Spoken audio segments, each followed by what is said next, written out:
손영희 충북 청주 출생이십니다. 고려대 인문정보대학은 문학예술 석사, 2003년도 매일신문과 열린시학으로 등단하셨고요. 오늘의 시조시인상, 이영도 시조문학상, 신인상, 경남시조문학상, 중앙시조대상, 시조로 받으실 만한 건 거의 받으신 것 같습니다. 아직 남았습니까? 알겠습니다. 시집으로 불룩한 의자, 그 다음에 소금박물관, 그리고 지독한 안부 등이 있습니다. 진주에 있는 그 한국시조문학관 지금 현재 상주작가로 일을 하고 계십니다. 자, 시조 손영희 선생님의 강의 듣도록 하겠습니다. 박수 부탁드립니다.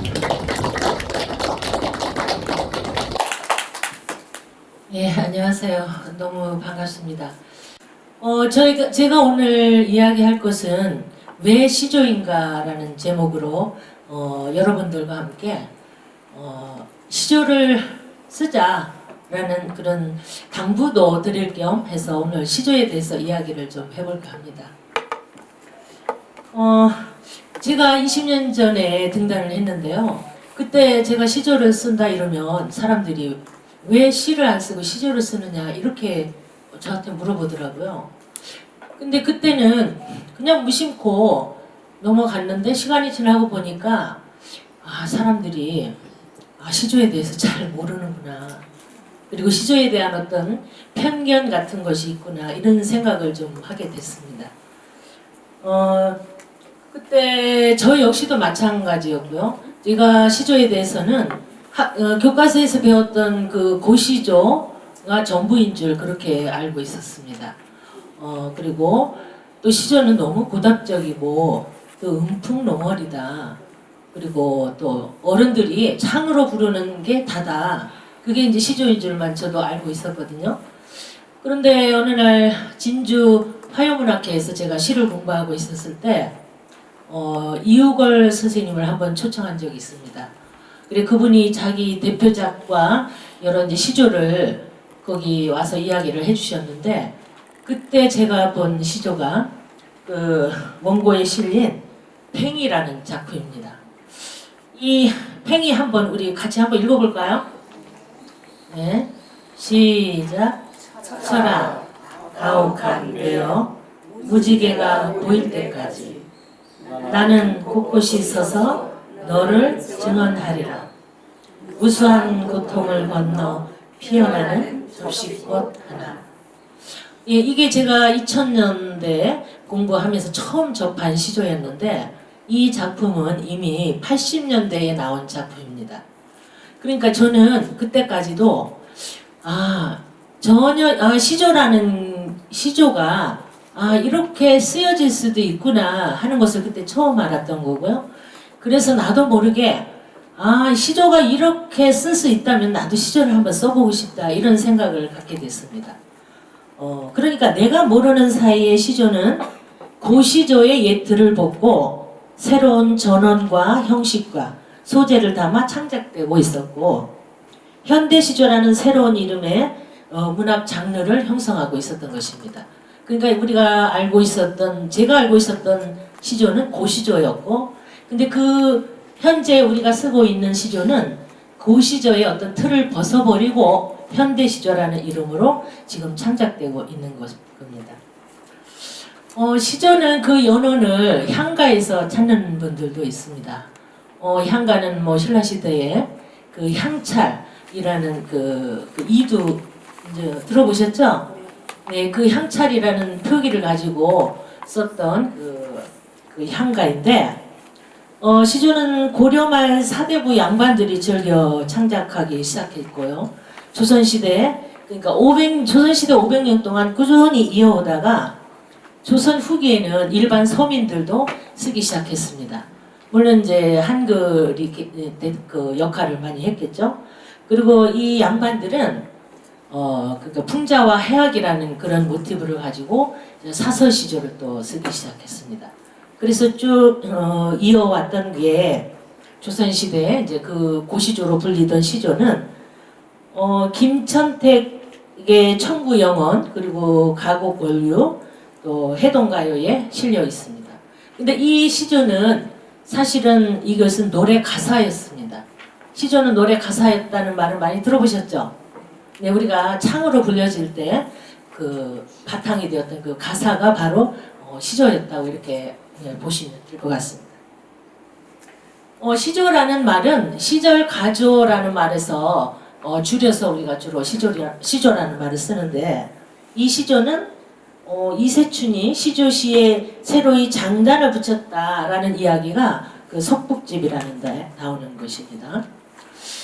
그러면서 이제 조선시대가 끝나가고 점점 근대화가 되면서 1920년대 들어서 그러니까 민족문학 그 쪽의 작가들과 민족 진영 작가들과 그 프로문학 그 작가들이 서로 대립을 하게 되는데요. 그때 이제 민족 진영 작가들이 우리 시조 부흥론을 펼치게 됩니다. 시조가 전통 장르이다. 그러니까 한국인의 정서에 잘 맞는 국민문학으로서 계승과 부활의 대상인과 시조의 가치를 역설하는 그런 입장이었고요. 카프 계열의 그 김기진 같은 이런 시인들은 시조 무용론을 펼칩니다. 그거 조선시대 사대부들이 쓰던 시조가 지금 와서 그게 무슨 소용이 있나 이러면서 서로 대립하게 됐던 것입니다. 그러니까 시조가 전 근대적 유학자들의 낡은 의식을 담는 양식이다. 그래서 노동자 대중의 정서를 해친다는 것입니다. 그렇지만 시조는 조선 후기에 와서 이 일반 서민들도 정말 많이 그 사설 시조도 쓰고 이렇게 했잖아요. 그래서 그런 과정을 이제 무시했다는 거죠. 그런 와중에 1926년 최남선이 최초의 개인 시조지 108번뇌를 간행합니다. 그는 시조를 대외적으로 세계의 문단에 내미는 조선의 정형시다라고 규정하고, 또 대내적으로는 조선 문학의 여러 갈래 중 진정한 문학이라고 이렇게 규정하기도 했습니다. 그러나 이 논쟁은 결국 소모적으로 끝납니다. 양쪽 모두 시조를 조선조의 고시조로만 생각하고 직전의 시기에 노동자와 같은 하층민의 정서를 대변했다는 점과 근대적 가치를 모색했다는 점을 양쪽 모두 놓치고 있던 것입니다. 공격은 거칠고 방어도 옹색했지만 시조 시인들은 이 논쟁을 시조의 현대화 계기로 활용하게 됩니다. 그러니까 그때 한국 문단은 그러니까 시를 쓰는 인테리들이 전부 해외 유학을 갔었죠. 주로 이제 일본에 가서 서구 문학 이론을 이제 배워가지고 와서 자유시가 탄생하게 되는 것입니다. 그러니까 시조는 우리 어떤 그 조선시대 500년을 이어온 그 우리나라의 전통 문학인데 비해 시는 서구에서 들어온 문학 이론을 바탕으로 하고 있었던 것입니다. 그러니까 그 서구에서 문학 이론을 배운 분들에게는 시조가 너무 이해되지 않았을 거고, 또 이것을 시조는 무해하다 이렇게 생각을 했었던 것 같습니다. 그래서 시조는 뭐 변방으로 밀려나서 시조를 향유하는 시조 시인들에 의해서 창작되어져 왔던 것이죠. 그래서 그런 어떤 생각들이 우리 의식을 지배하게 되고, 시조에 대해서 약간 좀 시보다는 조금 하위의 개념이 아니었을까 이런 생각을 하게 됩니다. 이제 고시조에서 현대시조로라는 항목인데요. 그런 와중에 1906년 7월 20일에 대한매일신보에 혈주가라는 최초의 현대시조가 발표됩니다. 그동안의 시조는 노래였다면은 이 시조는 혈주가라는 시조는 최초로, 그러니까 가적인 요소는 지워지고 활자로 된 시조가 처음으로 만들어지게 됩니다. 그 작자는 대구여사라고 되어 있는데, 고시조 보면은 작자 미상이 많죠. 그러니까 누가 썼는지 모르는 그건 거의 작자 미상으로 되어 있는 시조가 많습니다.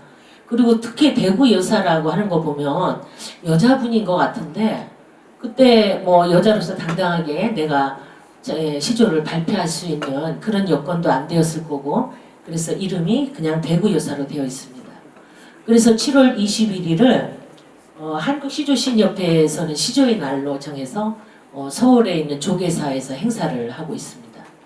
혹시 시의 날도 있나요? 예, 있습니다. 있어요? 예. 예.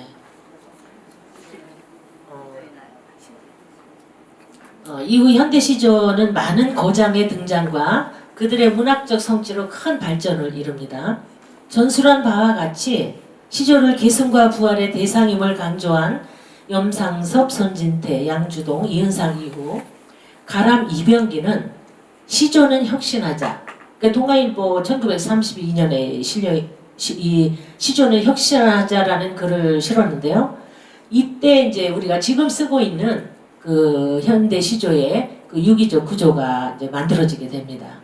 그러니까 이병기 스님이 그때 주창하셨던 것은 이제 시조는 음률로 짓는 시조보다 활자로 된 시조를 짓자. 그 지금 짓는 시조 3장 6구 12음보라는 그 시조의 형식이 이때 만들어지게 됩니다. 그러나 시조가 정형의 틀을 가진 고유의 양식을 가진 전통문학 장르라는 것을 간과하고 일반적인 시 문법으로 접근하려는 태도가 상존하여 시조를 올바르게 이해하지 못하는 우를 범하게 됩니다. 그런 와중에도 시조의 저변 확대와 발전에 이바지 하는 시조 전문지, 시조 문학이 1960년에 창간됩니다. 그러니까 월하 이태극 선생님이 이 시조 문학을 이제 창간하시고 또 많은 그 시조 시인들을 배출하게 됩니다. 조금 나이 드신 분들은 좀 시조 문학 하면 굉장히 좀 반가울 수도 있는 그 시조 문예지인데 이 시조 문학지를 통해서 이제 그 시조 시인들이 양산되기도 하고요. 그리고 또 한편으로는 보통 왜 신춘문예 하면은 일간지 신춘문예가 있죠. 중앙일보나 조선일보나 이런 데서 그때도 벌써 그 시조가 신춘문예로 이제 장르 구분이 돼서 나오기 시작했습니다. 그러니까 이제 어떤 그 인문학적 소양을 가진 이제 그런 분들이 이제 신춘문예를 통해서 시조로 등단을 하게 되고 시조의 어떤 질적으로 또 많은 그 발전을 하게 되거든요. 하지만 시조는 시조대로 문학적 토대를 다지고 시조인은 시조인 나름대로 꾸준히 시조를 창작하면서 질적 양적으로 발전해 왔습니다. 네, 이제 그래서 시조가 지금 이제 제가 지금 이야기하게 되면 이제 2000년대로 지금 넘어오게 되는 겁니다. 시조의 르네상스를 열다. 현재는 시조의 르네상스라고 합니다. 그만큼 양적인 측면에서 시조 시인들이 많이 배출되고 문예지에 발표되는 작품의 수도 획기적으로 많아졌습니다. 양적인 차원뿐 아니라 작품 수준과 문학적 성과 등 질적인 면에서도 괄목할 만한 진전을 이루고 있는 것이 사실입니다. 심지어 시인들이 시조로 다시 등단하는 현상이 생겨나고 있을 정도입니다. 여러분들이 다 아실만한 분들인데요. 박재삼 시인, 또 오세영 시인, 허영자 시인, 유종인 시인 이런 분들이 벌써 시조집을 다 출간하셨어요. 그러니까 시조를 쓰면서 시조를 같이 병행해서 쓰시는 분들이거든요. 그리고 제가 아는 또 제가 참 좋아하는 시인이 있는데 이성목 시인이라고 녹근이라는 작품이 아주 참 좋더라고요. 그래서 저도 그 시집을 정말 아주 외울 정도로 읽고 이렇게 해서 참 좋아했던 분인데 이분이 어느 날 이름을 바꿔서 시조단에서 활동을 하고 있더라고요. 그리고 이제 제가 아까 하하모 선생님이 소개를 하시는데 제가 2021년에 중앙시조 대상을 받게 됩니다. 근데 거기 대상을 받으면 중앙일보에서는 시조 100일장이 있습니다. 월마다 작품 공모를 해서 거기서 이제 심사를 해서 장원, 차상, 차하를 뽑습니다. 근데 그 장원, 차상, 차하 이분들이 연말에 이제 3편씩 작품을 내면 중앙시조 연말 장원을 받게 됩니다. 그러면 이 중앙시조 연말 장원은 다른 일간지의 신춘문예하고 똑같이 지급이 되어서 이제 신인으로 등단을 하게 되는데 시조를 공부하는 분들이 제일 선호하는 것이 이 중앙일보 연말 장원입니다.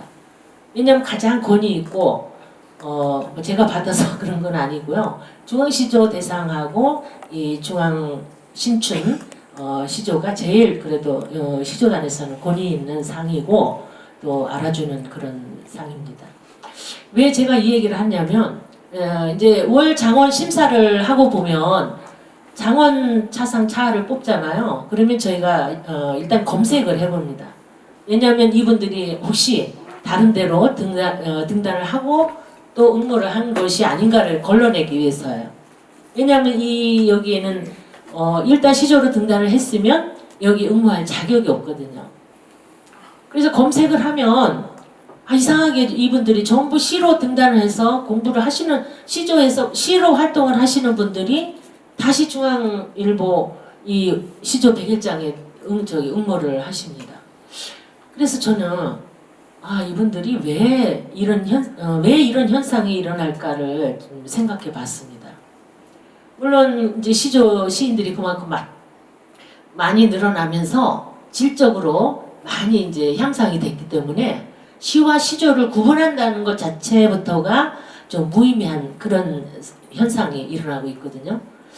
그래서 그런 걸까? 아니면 시단의 시인들이는 뭐 시조 시인에 비해서 엄청 양이 많잖아요. 하는 시를 쓰는 분들이. 그리고 시조단은 또 그 반대로 지금 한 3,000명 정도가 시조 시인이라고 이렇게 이야기를 하고 있습니다. 그러니까 그러니까 자기 그 두각을 나타내고 싶은데 이제 그런 여건이 잘 안 되니까 오히려 이쪽 시조 쪽에 오면 조금 본인이 좀 두각을 나타낼 수 있는 그런 기회가 있지 않을까, 아마 이런 생각을 하는 것 같기도 합니다. 그래서 참 시조단으로서는 참 고무적인데 이분들이 시조를 쓰면은 아무래도 좀 그 시조가 질적으로 좀 많이 좋아지지 않을까 이런 생각을 또 해봅니다. 왜냐하면 제가 심사를 해보다 보면 시를 쓰던 분들은 뭐가 달라도 다르더라고요.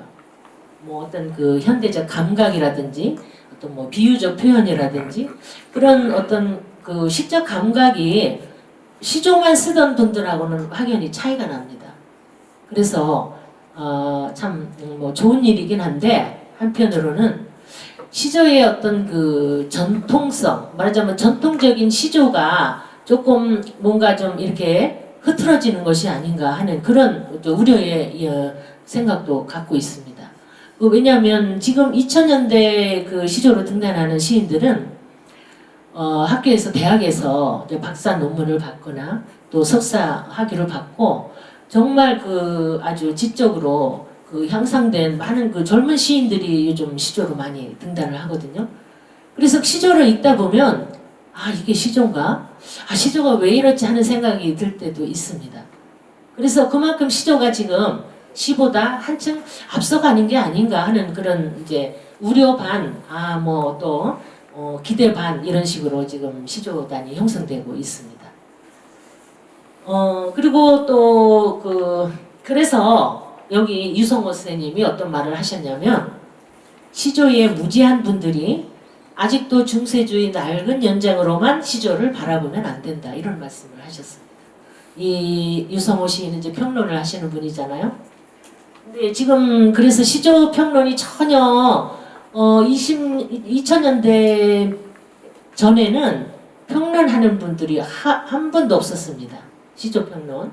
그런데 지금은 시조 평론으로 등단하시는 분도 있고 뭐 서울대 장경렬 교수라든지 또 유성호 교수 이런 분들이 시조 평론을 많이 그 지면을 할애해서 하면서 시조도 이제 그 시조집을 내면 뒤에 그 평론가들의 이름을 훑어보잖아요. 그러면 시단에서 아주 유명하신 분들이 전부 시조단에 와서 평론을 하고 계십니다. 또한 시 전문 문예지들이 점점 시조의 지면을 할애하고 있는 것도 상당히 고무적입니다. 문학청춘, 상상인, 그리고 또 제주에서 나오는 다층이라는 또 문예지가 있습니다.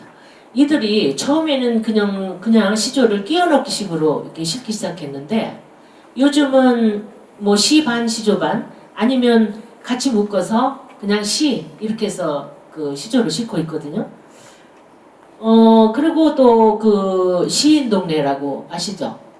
월간 시인동네 나오던 시인동네는 지금 폐간되었는데 그 고영 시인하고 시조단의 정수자 시인이 또 가희라는 문예지를 만들었습니다. 새로. 그러면서 이 문예지는 시조를 더 많이 실기도 하면서 시조를 중점적으로 다루는 그런 문예지가 되었습니다.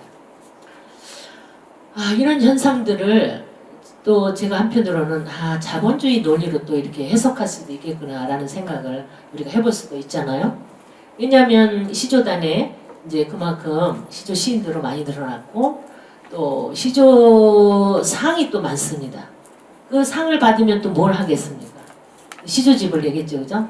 그래서 그 시조집을 그러니까 문예지와 출판사를 겸하는 데서는 이 시장이 시조단 시장이 좁다고 할 수 없잖아요, 그죠? 그래서 아마 그런 것도 있을 거고요. 또 하나는 2021년부터 시와 시조가 장르가 구분되어져서 지금 그렇게 되고 있습니다. 그래서 아마 그런 현상 여러 가지 그런 것 때문에 이런 현상이 일어나지 않을까 이렇게 생각을 해보고 있습니다. 제가 여기 강의하러 간다 이러니까 창원에 계신 어떤 선생님이 꼭 이 이야기를 좀 전해달라고 하신 이야기가 있습니다. 이 하동에 섬진시조라는 그 동인들이 있었습니다. 지금은 이 책이 안 나오는 것 같아요. 제가 경남문학관에 한 7년 동안 그 사무국장으로 근무를 했는데 제가 웬만한 경남 쪽에 있는 그 문인들과 그 문예지가 뭐가 나온다는 거는 웬만큼 그때 알게 되거든요. 거기 있으면. 왜냐하면 이제 책이 그쪽으로 붙여져 오면 다 이제 열어보고 등록을 하고 이제 이러면서 알게 되고 그 경남문학관에는 개인 코너가 다 있습니다. 개인 문인들 코너가. 그리고 거기에 이제 전시를 하면서 이제 훑어보게 되거든요. 그런데 그때 제가 섬진시조를 봤던 것 같은데 한동안 그 책이 안 나오는 걸로 알고 있습니다. 지금은. 그러니까 거기에 참여했던 그 김연동 선생님이 꼭 가면 이 얘기를 좀 해달라. 그 하동에 지금 시조 쓰시는 분이 안 계신 걸로 저는 알고 있는데 있습니까? 손 좀 들어보실래요? 네, 정말 반갑습니다. 네, 그래서 이 섬진시조라는 동인지를 좀 다시 복간해서 활동을 하면 어떨까 이런 그 당부의 말씀도 하셨고요. 그 여지량이라는 선생님께서 이 동인지를 만드셨다고 하시더라고요. 그래서 이 동인지가 앞으로 좀 나오면서 이 하동에도 좀 시조가 좀 이렇게 활발하게 움직일 수 있는 그런 어떤 풍토가 만들어졌으면 하는 생각에서 김연동 선생님의 이야기를 전해드렸습니다. 예, 그러면 이제 시와 시조 어떻게 다른가 이제 좀 깊이 좀 들어가 볼까요? 시간이. 현대시는 자유롭게 써내는 자유시고 현대시조는 특유의 정형성에 의지해 써내는 시다. 이게 가장 큰 시와 시조의 다른 점입니다. 현대시조는 정형이 있다. 정형성을 갖고 있다라는 거죠. 그러니까 틀이 있다는 것입니다. 그 틀이 가장 기본적인 단위는 3장 6구 12음보 45자 내외라는 거죠. 그러니까 3장 6구 12음보를 가지고 우리는 시조를 쓰고 있다 이렇게 생각을 하시면 되고요. 형식 외에는 현대시와 현대시조의 차이는 아주 미미하다. 그러니까 주제와 소재의 차이가 없다는 얘기죠. 그러니까 현대시조도 얼마든지 현대시처럼 그런 요즘 현대 생활에 대한 주제 그리고 소재 이런 걸 얼마든지 차용해서 쓴다는 얘기예요. 그리고 공통의 문제점이 있습니다. 도식적으로 외형적인 정형성에 의지하거나 세련된 표현 구조를 개발하지 못하는 문제. 이거는 뭐 시와 시조가 똑같이 개선해야 될 그런 문제입니다. 이건청 시인의 견해는 여러분들이 한번 쭉 읽어보시면 되겠습니다. 왜냐하면 똑같은 이야기가 될 것 같아서요. 자, 현대시조의 지평을 한번 볼까요? 한국의 전통 시인 시조는 우리 민족 문화의 상징이다. 우리 민족 문화의 가장 전통이 되는 문학 형식이라는 거죠. 전에 이런 이야기가 좀 많이 있었는데 오세영 시인이 하버드 대학에 가서 교환 교수로 갔었을 때 우리나라의 시를 소개한 적이 있었다고 합니다. 그런데 우리의 자유시를 가지고 열심히 소개를 했는데 듣는 사람들이 별로 그렇게 호응을 하지 않더라는 거죠. 그냥 시큰둥하게 듣더라고 합니다. 그런데 우리나라의 시조를 설명을 하고 소개를 하니까 굉장히 진짜 눈이 반짝반짝하면서 너희 나라에도 이런 시조가 있느냐 이제 이런 식으로 질문도 많이 하고 이렇게 하더라고 합니다. 지금 뭐 K-팝 아니면은 우리 K 문화가 굉장히 세계적으로 유명하잖아요. 그것은 우리나라만이 갖고 있는 어떤 독특한 그런 문화이기 때문에 그 사람들이 더 열광하는 거 아닌가 이런 생각을 해보게 됩니다. 시조는 20세기 들어서 당당히 현대의 문학 장르로 확고하게 자리매김했습니다. 전에는 시와 시조를 구분이 안 됐고 뭐 아까 제가 초반에 말씀드렸지만 시조를 쓴다 이러면 그걸 왜 써? 하는 식으로 저한테 물어보기도 했지만 지금은 그렇지 않습니다. 시와 시조가 엄연히 구분되어져서 이 다른 장르로 지금 되어 있고요. 3천여 명의 시조 시인이 지금 활동 중이라는 거고 음전수의 넘나듦이 허용되며 이 가장 중요한 얘기인데요. 그러니까 시조 형식이 3장 6구 12음보인데 여기에 그 12음보의 그 음보가 넘나듦이 허용된다는 거죠. 딱 이 12음보, 음보가 변하는 것이 아니라 음보 속에 들어있는 음전수는 한없이 늘어나기도 하고 축소되기도 합니다. 그래서 3장 6구 12음보의 적절히 짧은 형식의 기승전결의 의미 구조를 갖춘 아주 합리적인 정형시라는 거죠.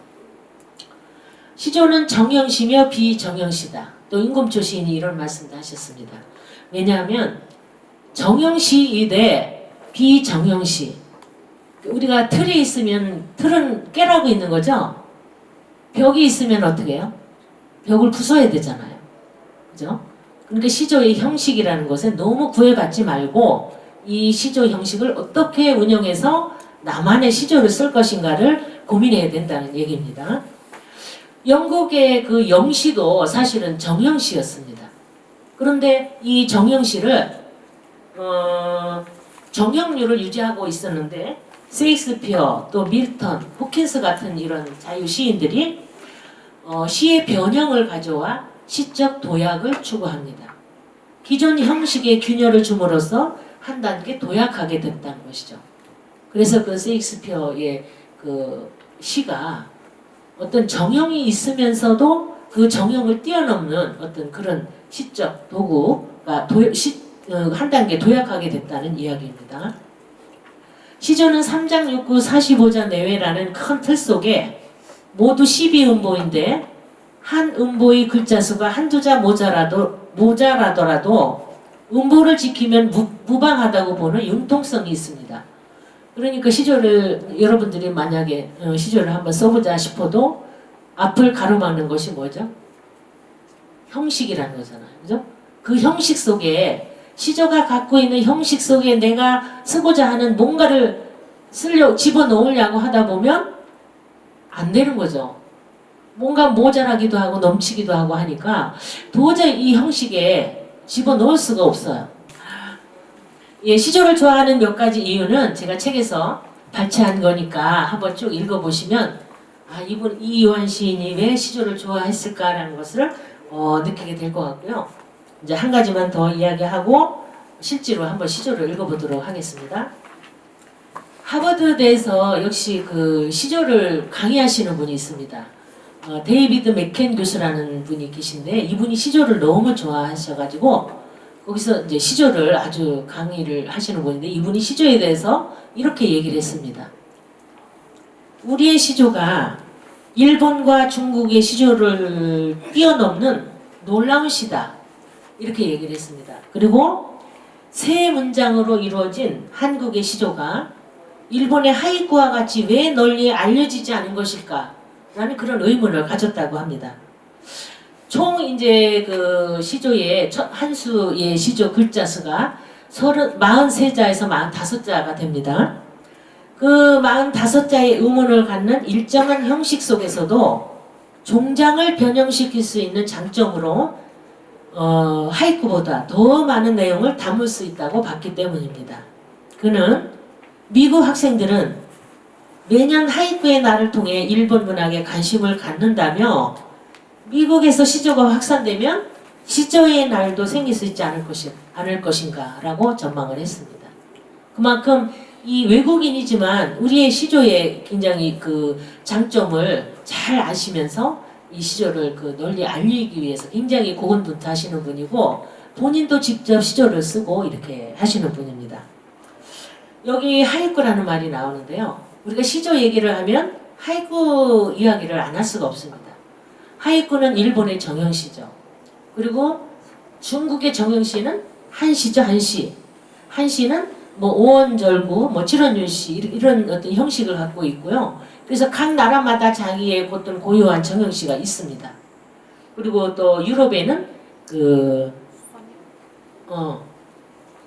지금 저기 소네트라는 그 문학 형식이 있습니다. 그래서 이 정형을 가지고 있는 다른 나라에도 있는 정형시가 우리나라는 그 시조라는 형식이라는 겁니다. 그 하이쿠는 총 17자가 됩니다. 하이쿠. 일본의 그 하이쿠를 쓰시는 유명한 분이 바시오라는 분이 있습니다. 또 이사라는 분도 있고요.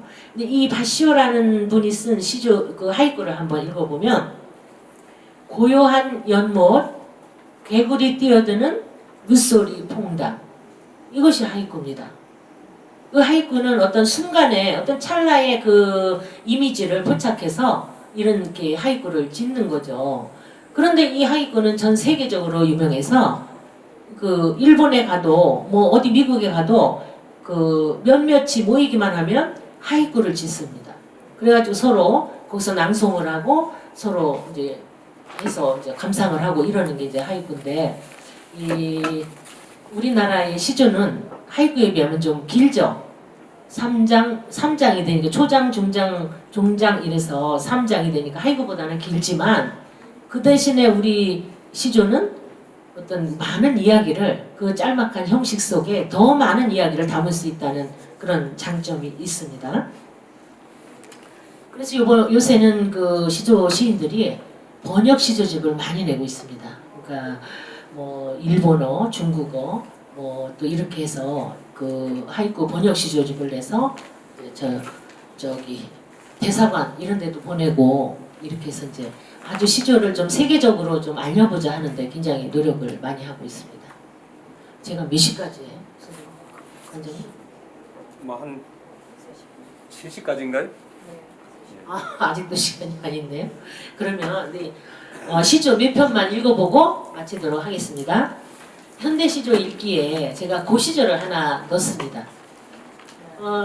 황진이의 동짓달 기나긴 밤을이라는 이 고시조입니다. 이것은 근데 고시조인데 제가 TV 프로그램에 그 불후의 명곡이라는 그 프로를 좀 자주 봅니다. 왜냐면 제가 좋아하는 그 김기태 가수가 거기 요즘 잘 나오거든요.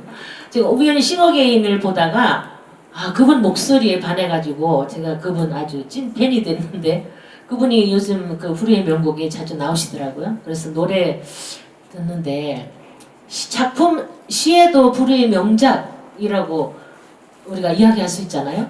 그래서 시와 시조를 쓰는 100명의 시인들한테 우리나라에서 가장 좋은 시를 어떤 시를 뽑겠느냐 했을 때 이 동짓달 기나긴 밤을 그러니까 고대와 현대를 다 통틀어서 이 작품을 이야기했다고 합니다. 그만큼 이 동짓달 기나긴 밤이 그만큼 좋은 작품이라는 거죠. 누구 작품이라고요? 예, 황진이. 그 뭐 다른 기생들도 이 시조를 많이 썼습니다. 조선시대에. 그리고 허난설원도 있고요. 시조를 쓰시는 분들이. 그분들 작품을 지금 봐도 정말 어디 그 부족한 데가 없는 아주 좋은 시조를 많이 쓰셨습니다. 이 고시조는 지금 이 작품 하나를 가지고도 뭐 한 30분 정도 이야기를 할 수가 있는데 오늘은 제가 시조의 형식에 대해서만 이야기하고요. 잠깐만 그냥 이야기하겠습니다. 동짓달 기나긴 밤을 한 허리를 버여내어 춘풍 니불 아래 서리서리 넣었다가 어른님 오신 날 밤이어든 구비구비 펴리라. 이런 아주 고시조입니다. 이 내용 동짓달 기나긴 밤 혼자 독서 공방하는 동지딸 가장 긴 밤 얼마나 길겠습니까, 그죠? 그 밤을 한 중간을 뚝 잘라서 춘풍 이불 안에 봄같이 따뜻한 이불 속에 넣었다가 어른님, 여기 어른님은 무슨 얼다라는 뜻도 있어요. 어른님, 그러니까 추워서 얼어서 오는 님도 있지만 사랑하는 님이라는 뜻이 있습니다. 어른님 오신 날 밤이거든 굽이굽이 펴리라. 그러니까 그 따뜻한 이불 속에 서리서리 넣었던 그 긴 밤, 잘라낸 밤을 사랑하는 사람하고 같이 지내는 밤은 얼마나 짧겠습니까? 그죠? 금방 지나가 버리잖아요. 그래서 그 잘라낸 밤을 길이 넓게 길게 붙여서 같이 보내겠다 이런 뜻입니다. 그러니까 이 동지딸 기나긴 밤, 뭐 황진이 다른 작품도 참 좋은 게 있는데 그래서 여기 한번 소개를 해봤습니다. 그 다음에 이제 단시조로 넘어가면 이승헌 시인의 기로 쓴 시인데요. 누가 한번 낭송을 좀 해주실랍니까? 낭송 누가 한번 해보실래요? 없습니까? 기로 쓴 시. 예. 햇살의 고요 속에선 쯔쯔쯔 소리가 나고 바람은 쥐가 쏠듯 스스스 문틈을 넣고 호두역 애진 간이역 녹색 기차 바퀴소리. 네. 아 근데 저 선생님은 시조를 하시는 분인가 봐요. 아닙니다. 아니에요? 시조는 읽는 거를 굉장히 좀 이렇게 그 음보 단위로 나누어서 읽어야 시조의 제맛이 있거든요. 근데 지금 읽으신 저 선생님은 음보를 다 이렇게 구분해서 차분하게 읽어주셔서 아주 맛을 잘 살리셨습니다. 예? 예, 자 아까 제가 시조의 형식이 3장 6구 12음보라고 그랬죠? 3장은 위에 햇살의 고요 속에선 쯔쯔쯔 소리가 나고가 초장입니다. 그리고 바람은 쥐가 쏠듯 스스스 문틈을 넣고가 중장입니다. 그 다음에 후두역 외진 간이역 녹슨 기차 바퀴 소리가 종장입니다. 그래서 3장이 되는 겁니다. 그 다음에 6구가 있죠? 6구는 그러니까 한 초장에 두 개의 구가 들어있습니다. 햇살의 고요 속에선 이게 하나의 구가 되고요. 쯔쯔쯔 소리가 나고도 하나의 구가 됩니다. 그래서 두 구가 되죠. 한 장에 구가 두 개가 있으니까 6구가 되죠. 그래서 3장 6구는 이해가 되셨죠? 네, 그 다음에 12음보입니다. 지금은 음보라고 이야기하지만 예전에는 또 음수율이라고 또 이야기도 많이 했습니다. 음수는 글자 하나하나 어떤 한 음절을 가지고 음수율을 따졌습니다. 근데 지금은 음수율이라고 하지 않고 음보율을 따집니다. 음보라는 말은 우리가 한 걸음이라는 뜻이잖아요.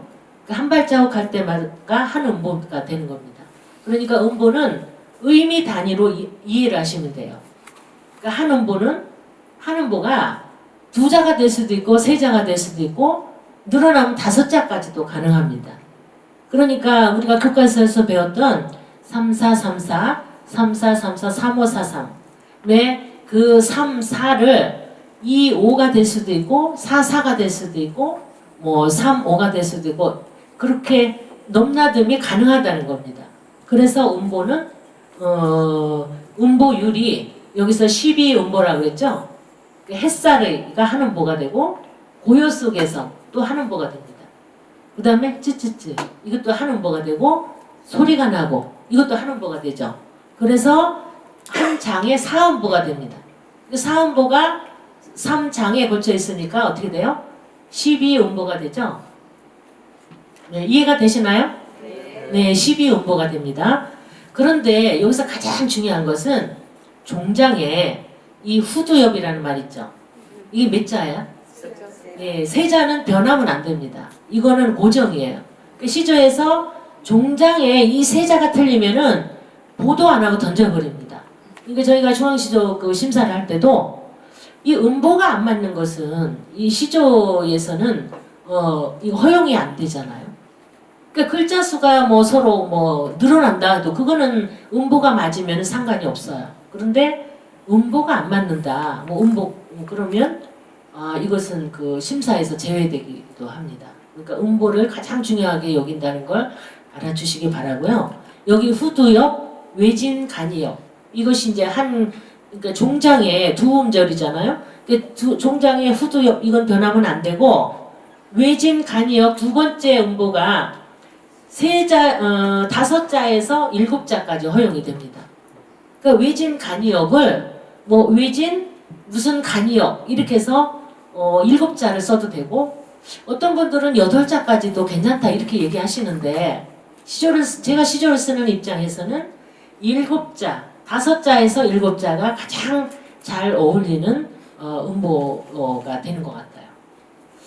자, 그러면 그 뒤에도 똑같은 시조죠. 햇살의 고요 속에선 이거는 행가리를 한 것입니다. 고시조는 이런 행가리 없이 거의 초장, 중장, 종장이 한 행으로만 되어 있어서 이게 이제 한수 이렇게 단시조 한수 이렇게 얘기가 되거든요. 그런데 지금 현대시조는 이걸 행가리를 합니다. 그러니까 햇살의 고요 속에선에서 행을 나눠서 쯔쯔쯔 소리가 나고 이렇게 행을 나눠놨죠. 원래 이 시에 본 그 이승훈 선생님이 쓰신 거는 이렇게 행가리를 한 겁니다. 왜냐하면 햇살의 고요 속에선 하고 나는 잠시 쉬고 싶다. 여백을 주고 싶다. 그렇게 해서 나는 그래서 행을 나누고 싶다 하면 본인이 시조시 쓰는 분이 이렇게 나누면 되는 겁니다. 자, 그 다음 뒤로 가면 수박을 쪼갠다고 하는 박기섭 시인의 시조가 있습니다. 여기는 한 음절씩 또 행을 나눠놨습니다. 칼, 날이 닿기 전에. 그러니까 이거는 수박은 자복한다. 까지가 초장이죠. 초장인데 이 초장을 하나, 둘, 셋, 넷, 사행으로 나눠놨습니다. 이거는 뭐 시인 마음이니까 이렇게 나눠놓을 수도 있다는 것입니다. 그러니까 이 칼이라는 그거를 아주 긴장감이 주잖아요. 칼하고 나를 나눠놓으니까 어딘지 모르게 긴장감이 돌고 있습니다. 칼날이 닿기 전에 수박은 자복한다.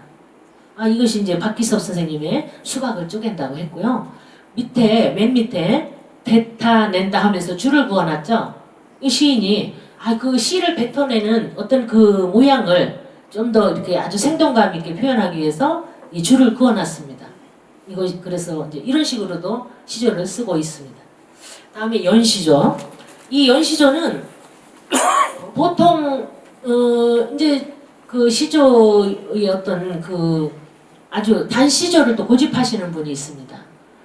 특히 옛날에 시조를 배우신 분들은 그 시조의 정형을 아주 이제 지키려고 하고 또 그렇게 하다 보면 지금 쓰는 시조는 시조도 아니다 이렇게 얘기하시는 분도 사실 있습니다.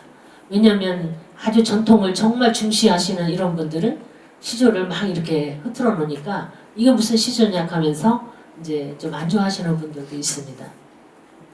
자, 그런데 이 민병도 선생님의 장국밥은 그러니까 세 수짜리 연시조 이렇게 이야기합니다. 세 수짜리 연시조.